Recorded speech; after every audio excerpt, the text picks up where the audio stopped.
So Prabhupada is actually defining yoga as bhakti itself over here. So we see there are different goals in the Bhagavad Gita also. There are different goals given for different yoga processes. Now somebody is doing Dhyan yoga, who's very continuously meditating, their goal is generally to achieve Brahman realization. So they want to merge in the Brahman, they just want peace. They are after happiness, but they are after the happiness of peace. And therefore them the ultimate realization is that if you are peaceful and you are not doing any activities, you are not entangled in the material world, that is the definition of happiness. So that is what is their goal, and their realization stops over there. In the Bhagavad Gita, I am sure all of us are aware, Prabhupada gives a famous example of the train.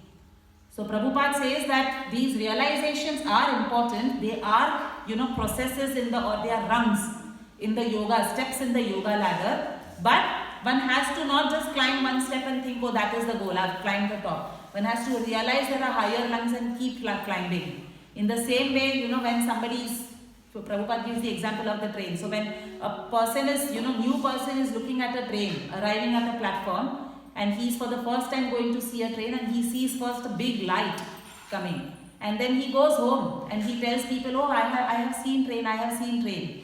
And when asked what his realization or understanding of the train is, he says it's a light. And that is where these, Brahman people who are pursuing Brahman, they stop, their realization stops over there. They have just seen the light and they have thought that is the goal, and they have gone home without waiting to see if there's further something coming along in the train journey. But as a little more intelligent person waited, and he saw that actually behind the light there's a source. There is something which is coming along. So they see the train coming and then they just go home realizing that. And these are people who are pursuing Ashtanga Yoga, who are then trying to realize the Paramatma within their heart. And they are the ones who then realize that yes, there is Brahman effulgence, but behind that Brahman effulgence there is a person from whom this effulgence is coming, and that person is obviously, in terms of this train example, it's the train. So their realization is a little higher than the initial realization of Brahman. But then there is one more person who was a little more intelligent, and he just stayed there. And he said, no, I'm not going to go away, let me see, I'm still more curious, I want to realize what is further ahead. And therefore he stays there and he sees that there is a driver who's driving the train. There are people who are inside the train, who are having interactions, who are eating, drinking, whatever. So that is also happening inside the train. And that is exactly what is the most intelligent person. And that is what Prahlad Maharaj is referring to over here as the Paramahamsa. The Paramahamsa is hoping to achieve bhakti. He is not just stopping at these rungs. He is actually waited. He is actually realized that beyond the Brahman and Paramatma realization is Bhagwan realization. So this is what that third person realized, that behind everything there is a place where all these activities can happen. There is a presiding deity over there, and that is what a Paramahamsa is realizing. So Prabhupada says, he explains in many different purports that there is no need for devotees to go through the steps of the yoga ladder. The devotees need not, because it is quite cumbersome when you are actually trying, for example, for Ashtanga yogis. So the first thing they will get is some siddhis, and that can actually become very distracting for them. Once they've achieved these siddhis where they can become lighter than the lightest, heavier than the heaviest, or they can actually make things move. They are sitting in one room and from other room things can come to them. So they achieve lots of siddhis and they actually get satisfied with that sometimes. And they forget that the goal was actually to go ahead and realize the Paramatma within my heart. So Prabhupada says, so that whole process, first of all, even to get that much siddhis, it's a very difficult process. Like you have to do lots of austerities to be able to achieve, even come at that platform.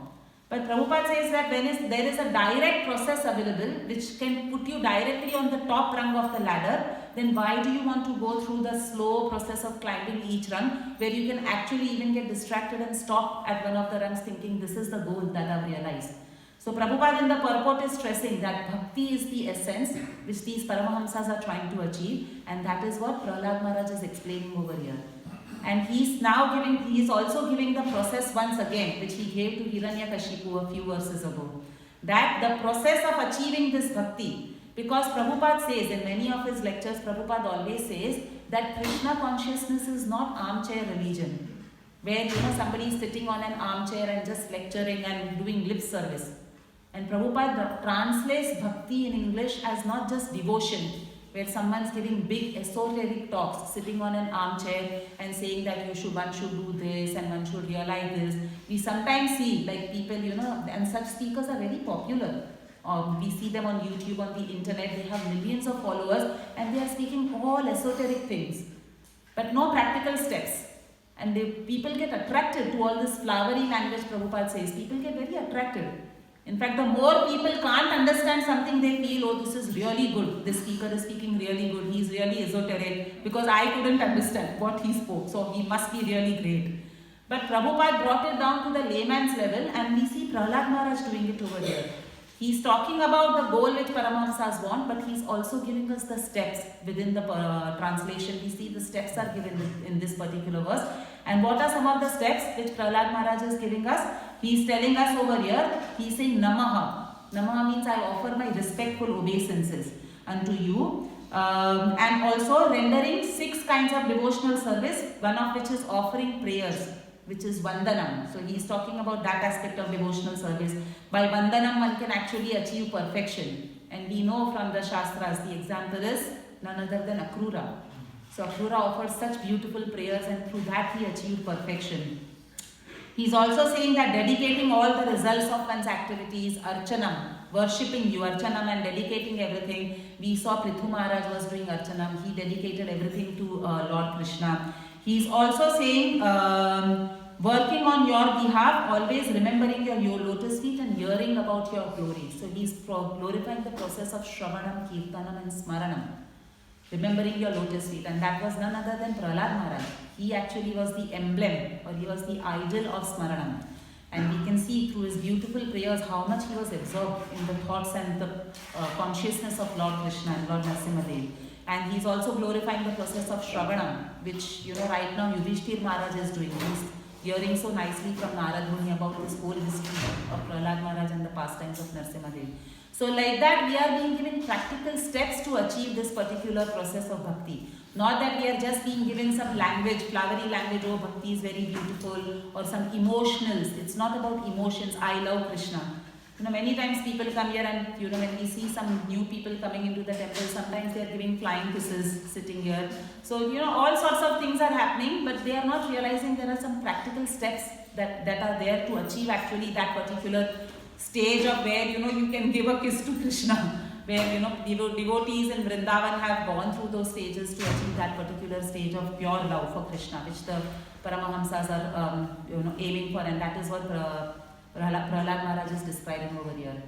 So today is actually the disappearance day of one such Paramahamsa whom Prahlad Maharaj is referring to over here, and that is none other than Narottam Das Thakur.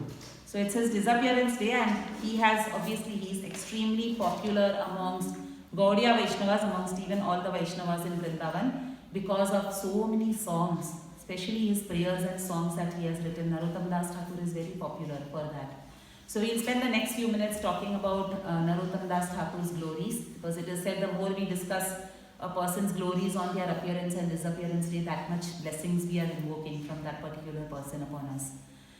So Narottam Das Thakur was actually born on the Purnima of the month of Magha. So Magha Purnima he was born, somewhere around the 15th century he was born. And his father's name was Raja Krishnananda. And his mother's name was Narayani Devi. So very pious people, but they were extremely rich zamindars. His father was an extremely rich zamindar of an area called Gopalpur near Kheturi. So that is where Narottam Das Thakur was born.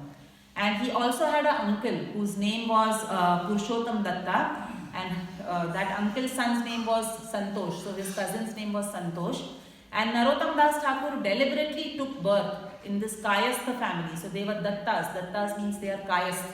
So he deliberately took birth in this Kayastha family just to set an example that a devotee need not be qualified as a devotee only based on his prior birth, or a Brahmin birth or a high caste birth or something like that, but a devotee is only by his activities and what he does and what he makes of his life. So that is what Narottam Das Thakur wanted to say. Even from a Kayastha family, we got a gem of a devotee like Narottam Das Thakur. So, in his early childhood, from his early childhood itself, Narottam Das Thakur was exhibiting the symptoms of a Mahapurusha, of a Paramahamsa. So he had long arms. You know, Prabhupada describes that a Paramahamsa is recognized by his from bodily features also we can make out if someone is a Mahapurusha or a Paramahamsa, because Narottam Das Thakur had long arms. He had beautiful lotus petal-like eyes which extended till his temples. He had radiance coming out of his body, very golden, effulgent complexion. So all these markings and signs of a Paramahamsa were there on Narottam Das Thakur. And since childhood, he was absolutely absorbed in the pastimes of Krishna. So he was absolutely not interested in any material affairs, even though he was the son of a great zamindar. He was not entrenched in that materialistic way of life which his father and his uncle were entrenched in. So it is described he was actually a Shrutidhar, extremely intelligent, even materially he was extremely intelligent. And Shrutidhar means someone who can remember anything if they have heard it even once. So he was like that, and because of him being a Shrutidhar, he was able to master. When he was put in through school, through Sanskrit grammar schools and all that, he was able to master all the Vedas in no time. But his heart was always hankering for the love of Lord. In separation of Lord, his heart was always hankering. And he used to get dreams of Chaitanya Mahaprabhu and Nityanand Prabhu. And in separation from the Lords, he would just be crying profusely. And it is described in the Bhakti Ratnakar that the Lord, Chaitanya Mahaprabhu, Nityanand Prabhu, Advaita Acharya and all their other associates, they would appear in his dreams many times and they would console him because he would be crying in separation from the Lords. So that is how he had association of the Lord since his childhood through the dreams. Now according to Prema Vilas, it is described, the whole pastime is described of how Chaitanya Mahaprabhu invested his love in Narottam Das Thakur. So it is described that Chaitanya Mahaprabhu along with his associates was once passing through Kanai Nathshala. And that time when he was passing through Kanai Nathshala, he looked in the direction of Kheturi and he started saying loudly, Narottam, Narottam, like that he started chanting loudly. And Nityanand Prabhu was a bit curious. So Nityanand Prabhu asked him, and all the devotees were thinking, who is this Narottam? Because till then, none of the associates of Chaitanya Mahaprabhu were named as Narottam. So they were all wondering and looking at each other, and Nityanand Prabhu asked Chaitanya Mahaprabhu. He asked that, my Lord, whom are you calling out to so loudly? And with so much love and devotion, you are calling out this name, Narottam, Narottam. Who is this? So Chaitanya Mahaprabhu answered, Lord Nityananda. He said that, my dear Nityananda, you do not know the power of your own love. When we were all in Jagannath Puri, that time you used to shed tears of ecstasy. And I had somehow managed to capture those tears which you were shedding, and I managed to save them and to store them very safely. Now I want to give that love which I have captured from you to Narottam, who will come in the future. So saying that, Chaitanya Mahaprabhu then went along the banks of the Padma river and he actually bathed in the river and he invested all that love while dancing ecstatically, feeling symptoms of love for Lord Krishna. Chaitanya Mahaprabhu bathed in the Padmavati river and he invested all that love which he had stored, his own love and this love which we had stored from Lord Nityananda's tears. He actually gave it to Padmavati river for safeguarding. And he gave instructions to Padmavati river. He said that, O Padmavati river, you please keep this love, you safeguard this love and give it to Narottam, who will come in future over here to take part. And that time Padmavati river asked him, he said, my Lord, but how will I recognize who is Narottam? And Chaitanya Mahaprabhu told her that you will recognize him immediately because as soon as he touches your water, you will start overflowing in love yourself. So Padmavati river was waiting patiently for Narottam Das Thakur to come.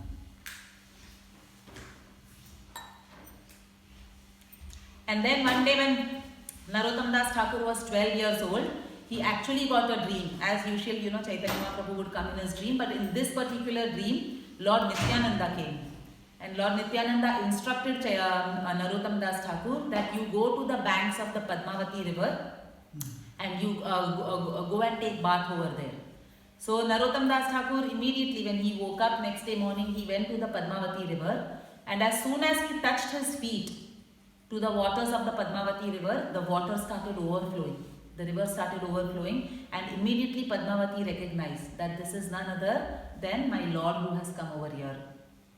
So she whatever love she was safeguarding with her, which had been given to her by Chaitanya Mahaprabhu, she immediately gave that love to Narottam Das Thakur. She bestowed that whole love upon him when he took bath. And when Narottam Das Thakur emerged from the river, it is described that he was completely transformed. Not only in terms of the love that he experienced in his heart, he was experiencing the highest ecstasy of devotion when he came out, but also in terms of his bodily features. His complexion, his color changed, he became effulgent golden. So his color also changed, his bodily features, his demeanor and his devotion went to the next level. He was already a very great devotee, but he started experiencing the pure love of Chaitanya Mahaprabhu, which he got from Padmavati river. So when he went home, his parents also noticed this particular change in him. And they realized that there is something which has definitely happened, because we can see that now he has become so much more absorbed in the Lord, and he cries so much more in separation from the Lord. So they realized he might leave home and go away, and therefore his parents, because obviously he was the only son of a rich zamindar, so they wanted him to take over the family business, look after the acres and acres of land that they had, and that therefore they tried all means to restrain Narottam Das Thakur and to keep him at home. But for someone who has experienced this love of Godhead, and that too directly Chaitanya Mahaprabhu and Nityanand Prabhu's love, obviously it was absolutely not possible to shackle him in material entanglements. Narottam Das Thakur in fact just waited for that opportune moment when he can renounce his whole family life, the whole palace, the mansion that he was leaving, and he could go to Vrindavan.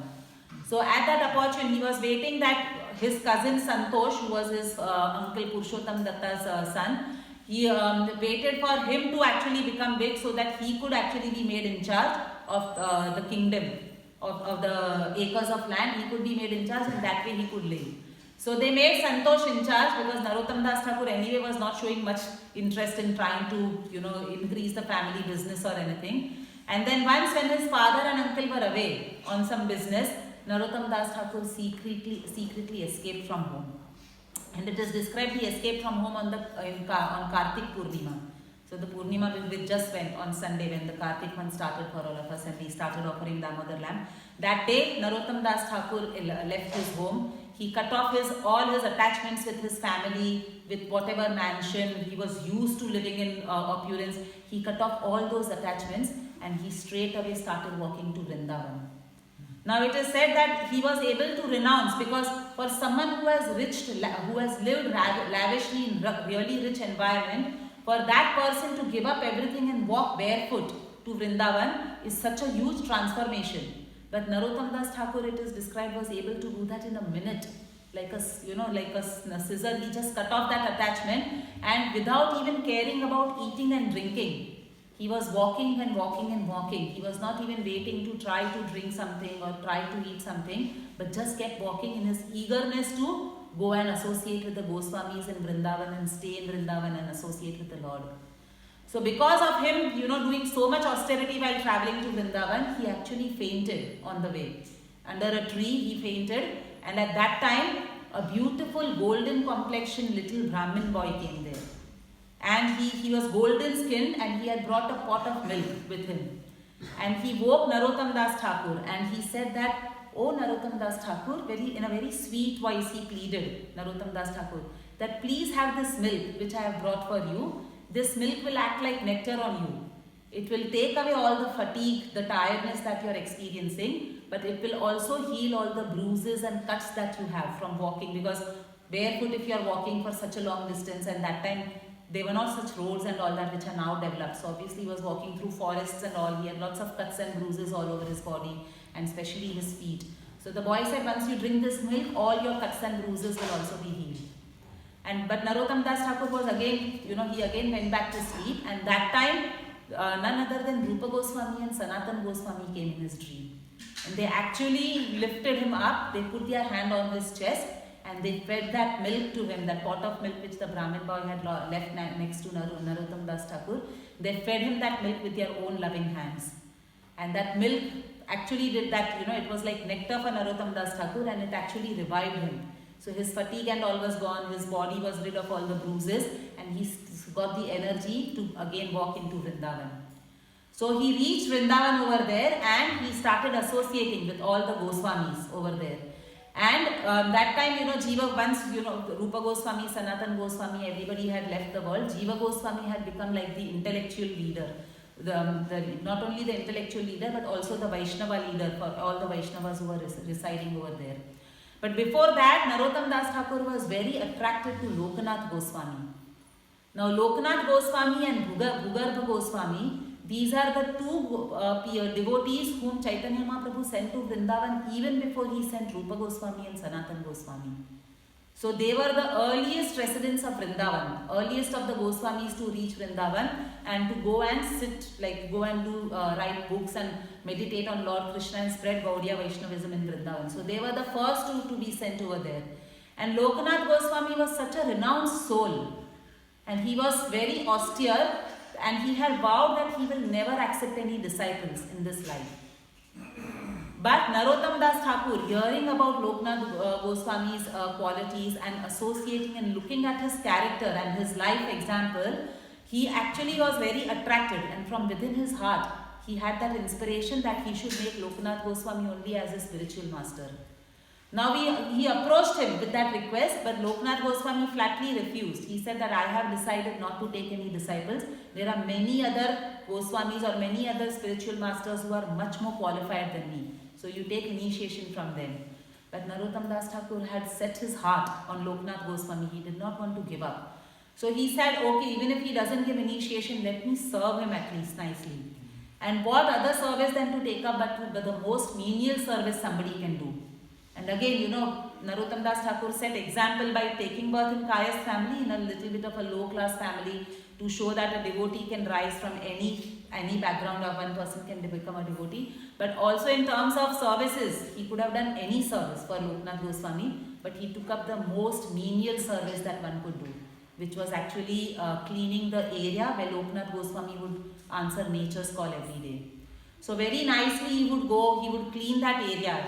He had a broom which he would keep hidden behind a tree in the clearing, and then he would very nicely, while singing beautiful songs of Krishna, he would very nicely clean that whole area. With his own hands he would go and dispose of whatever was there, and he would clean that up, and very nice fine sand then he would spread over that area, so that Lokanath Goswami had a comfortable place. His feet would not get hurt when he comes to answer nature's call over there. So every day Lokanath Goswami started observing that suddenly somebody is keeping this area so clean. It is looking very nice, and with lot of very meticulously and with lot of diligence somebody is doing this particular seva for me.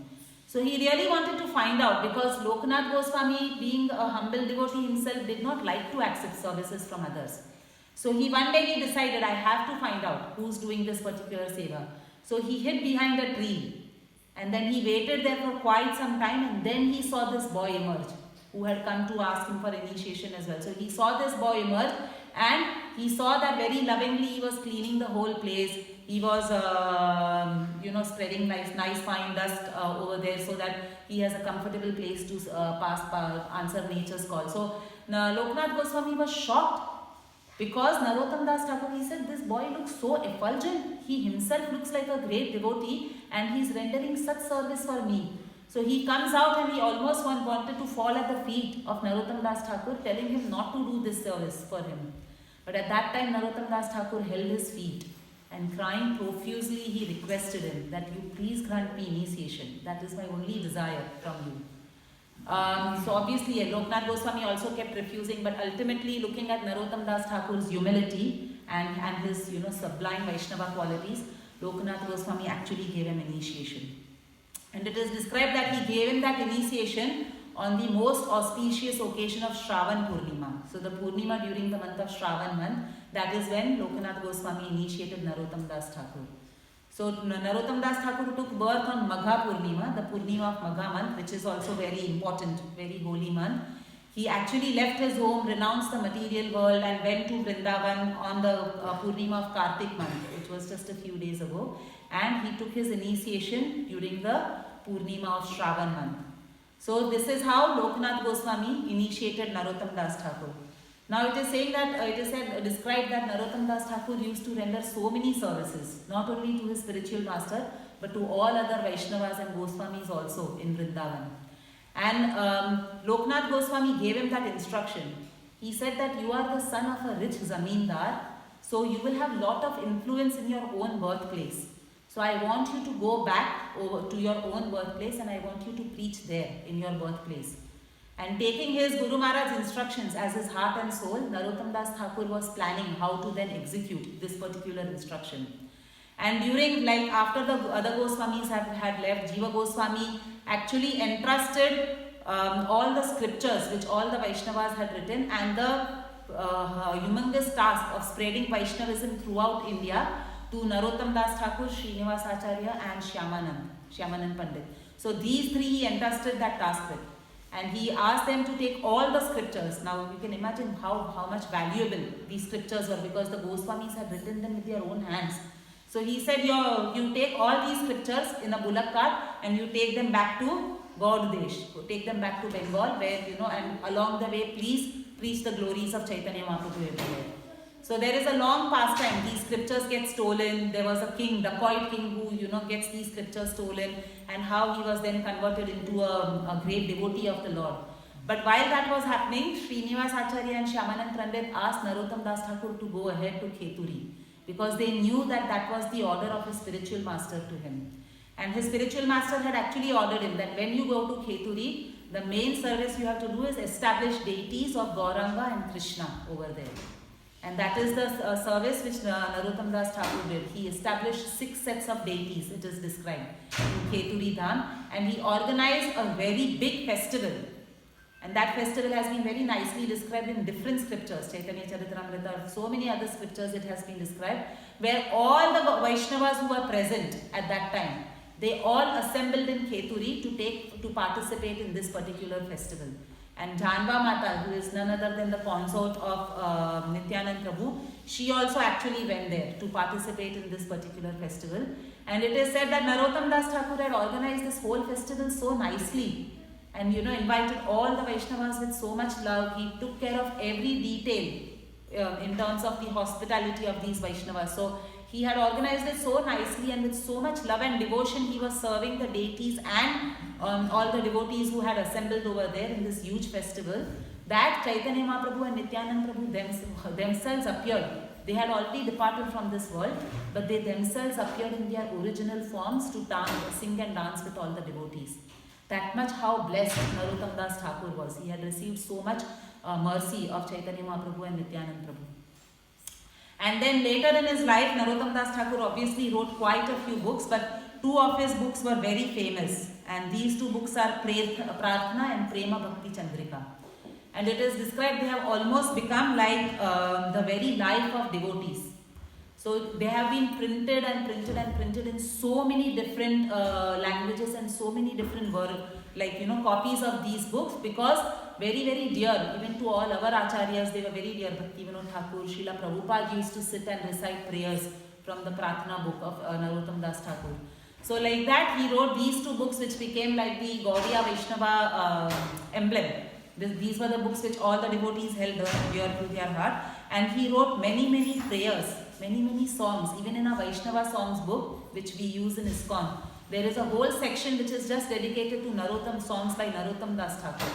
Such beautiful songs he has written. Many of the famous songs that he recites on a daily basis, these have been actually written by Narottam Das Thakur. It is said that Srinivas Acharya, because Srinivas Acharya, Narottam Das Thakur and Shyamanand Pandit were the 3 together who were the next line. After the 6 Goswamis, they were the next people who were carrying forth the tradition of Gaudiya Vaishnavism. And Srinivas Acharya's disciple was there, whose name was Ramachandra Kaviraj. He and Narottam Das Thakur had become very close to each other, and he was Narottam Das Thakur's dearest companion. So when Narottam Das Thakur received news that Ramachandra Kaviraj has left this world, he was heartbroken at that time. And along with that, he also received the news of the disappearance of many other Vaishnavas during the same time. So he recited that beautiful prayer which we normally sing on the disappearance day of Acharyas, which is Jayanilo Premadana. So that song he recited, and any, like, even a stone person's heart can melt when you hear, especially devotees, Acharya singing that particular song, which Narottam Das Thakur wrote in separation of Ramachandra Kaviraj, but it also in separation of Chaitanya Mahaprabhu, Nityananda Prabhu, and all the previous Acharyas who had left the world before him. So Narottam Das Thakur has written so many other songs, like he also used to glorify Rupa Goswami and Sanatan Goswami a lot. So he has also written the famous song Shri Rupa Manjari Pada. That song also has been written by Narottam Das Thakur, and many more are there in the Vaishnava songs book.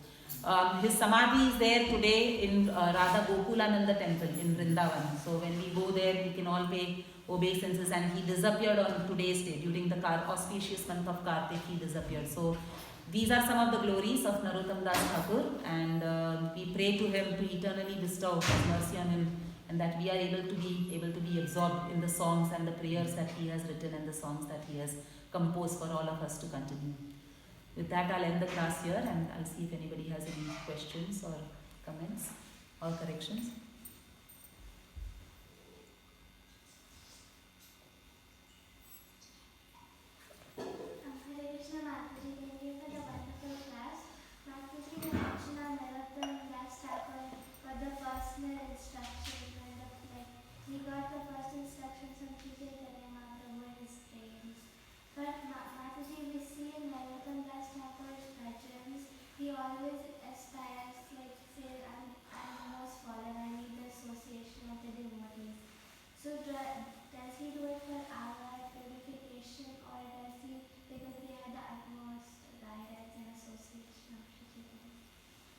So just to repeat the question in the mic, Sivya is asking that Narottam Das Thakur got direct instructions from Chaitanya Mahaprabhu in his dreams.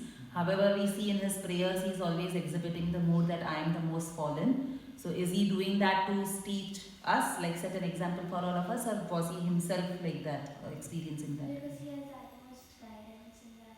He was here the utmost? Because he has the utmost guidance from Chaitanya Mahaprabhu and association. He had the utmost guidance from Chaitanya Mahaprabhu. So it's both actually. The answer to the question is yes for both. So Narottam Das Thakur, when we see, like, get a glimpse of into the hearts of these Vaishnavas, when we try to understand their life story and the pastimes that they enacted, we will see that they actually had a deep sense of humility. So even though they were blessed, like, he was blessed with, there is no other personality who has been blessed with the direct love of Chaitanya Mahaprabhu, and who got the instruction, go and take bath in the river, and the river gave him the love which Chaitanya Mahaprabhu had stored over there, his and Nityananda Prabhu. So there's no other personality like that. But so that way, Narottam Das Thakur could have felt, oh, I'm very unique, I was blessed, there's no one else like me. But when we glance in the hearts of these Vaishnavas, we will see that they have humility to the deepest in their heart. And that is why they are being blessed with so much direct instructions or direct love of Chaitanya Mahaprabhu. So we see even the example of Krishnadas Kaviraj Goswami. Like, he was directly instructed by Nityananda Prabhu, go to Vrindavan, and then he was given the instructions, you write the Chaitanya Charitamrita. But he, with deep humility in his heart, in every, especially in the beginning of Chaitanya Charitamrita, he keeps glorifying Vrindavan Das Thakur. He keeps saying, because Vrindavan Das Thakur had already written the Chaitanya Bhagavat, so he keeps saying that I am just, finishing little bit work that Vrindavan Das Thakur left for me, but all this is possible only because of him. He is the main composer. I am nobody. And he prays to be a worm in the stool. So when we see these heartfelt, menial sort of prayers, Dainyata prayers of, completely, we are thinking that they are the most downtrodden. It is not a show that they are doing, because as devotees sometimes we write your aspiring servant or your humble servant. We have become very good with that language, and especially speaking of me, we just use that language. It is more lip service for me, but to actually be a humble servant or something like that, we have to imbibe the mood of these acharyas, where they have the highest qualification, but they deep down they are actually experiencing this mood that I am nobody. So it's both. He's setting an example for all of us, so we can actually imbibe that mood. But also at the same time, he himself was experiencing, like Krishnadas Kaviraj Goswami was himself experiencing that particular fallen condition. They truly believed they were fallen. And that's how such beautiful prayers were erupting from their heart, because they felt they had no qualification. So it's both. Radhika?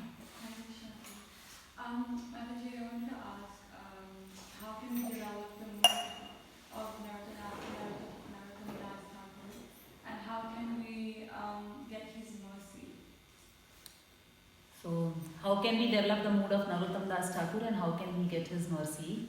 I'm also an aspirant on that particular path, so I'll just share what I feel we can, get out of. I feel hearing, first of all, what Prahlad Maharaj has also glorified in this verse once again, the process of Shravanam. That is very important. So through hearing, continuously, like if you want to understand the famous personality, now if I want to understand the situation that is there in Israel, Palestine, the war that is happening in Palestine and Israel, I have to read about it or I have to hear about it, then only I'll be able to understand, form an opinion, okay, who's right, who's wrong, whatever. Or if I want to understand about some personality, only if I read about that personality or hear about him, I'll be able to then imbibe some of the qualities of that particular personality. So I think the first step which Prahlad Maharaj is giving us over here is, hearing about these personalities. And that's why on their appearance or disappearance day, it's good to glorify the pastimes of these personalities. So all the devotees get a chance to do so. I feel the, basics of Krishna consciousness, like hearing about these personalities, discussing their pastimes with other devotees, understanding realizations of other devotees, and associating with like-minded devotees, that will help us imbibe. Because Narottam Das Thakur's mood was all about serving his guru, if you see, like rendering menial services to his guru, composing poems and prayers in glorification of the Lord, and serving all the other Vaishnavas through the, the whole Kheturi festival. And even, like, the time is short, so even to describe, but he has done so much extensive preaching. He has converted, one Brahmin's house was infested with a cobra, and when he went there, instead of cobra, Gaur-Nita's, Chaitanya Mahaprabhu and Vishnu Priya's deities came out from there. So much extensive preaching he did in Kheturi and other parts of India. He transformed so many people's lives. So we can take all these essential principles like serving our guru, preaching, and hearing and chanting. These are the few things which I can think of which will help us absorb that mood. Yes, ma'am. Hare Krishna Mataji. How God chooses disciples? Sorry? How God chooses disciples? How God chooses his disciples? Yeah. So it is actually, I was just explaining, I don't know if you were there at the beginning of the class, but we can see over here also this whole conversation which is happening right now about Narasimha-Dev's Leela. That is a conversation between Yudhishthir Maharaj and Narad Muni. And today what we read was the last prayer of Prahlad Maharaj to Narasimha-Dev. From tomorrow's verse we will see Narad Muni is continuing the discussion to Yudhishthir Maharaj, and this is all happening during the Rajasuya sacrifice. So over there Lord Krishna was himself present, but still Yudhishthir Maharaj was choosing to get clarifications and to clear his doubts about devotional service from Narad Muni. So he was setting an example that we definitely, all of us, need a guru in life who's the transparent via medium to then approach Krishna. So we never, approach Krishna directly to become his disciple. We are always approaching a spiritual master who has a spiritual master, and like that, so and so forth. They are connected in the disciplic succession to Lord Krishna. And how does a spiritual master choose us, or how do we choose a spiritual master? Where there, Lord Nityananda plays an important role because he is the Adi Guru. So we pray to him to reveal our spiritual master in our heart to us, and we associate. There are so many spiritual masters within this beautiful society of ISKCON which Prabhupada has created. So we expose ourselves, we associate with different spiritual masters, hear from them, try to do some service to them. And one of them, through Lord Nityananda's prayers, one of them will inspire us, and we'll be able to then, our Guru will be revealed to us from within the heart. And then the Guru, obviously then we approach the Guru, and then the Guru also decides whether to accept us. But the spiritual masters are very merciful, so they generally like to save fallen conditioned souls, and therefore they do accept the disciples who are qualified to be accepted as disciples. Anything else? Okay, we'll end the class here. Grantraj Srimad Bhagavatam ki, Srila Prabhupada ki, Narottam Das Thakur ki, Jai Nitai Gaur Premanande.